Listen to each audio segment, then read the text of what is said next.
στο τέλος τον Παγκόσμιο Πόλεμο, ο οποίος ξεκίνησε, όπως είπαμε, από τη Συρία, Ουκρανία, Ισραήλ, αλλά μετά την Περσία, όταν χτυπήσουν το πυρηνικό πρόγραμμα της Περσίας οι Εβραίοι, τόσο η Κίνα όσο και η Ρωσία θα υποχρεωθούν να αντιδράσουν.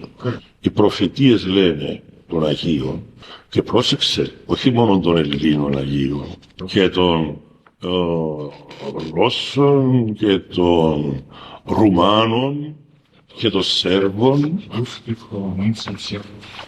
ότι θα ρίξουν πυρηνικά. Και το εκπληκτικό, ξέρετε τι είναι? Ο Πούτιν και η Κίνα δεν το θέλουν αυτό. Το θέλει πάρα πολύ η νέα τάξη πραγμάτων. Τους εξωθούν. Αυτή είναι η λέξη η ελληνική. Τους πιέζουν.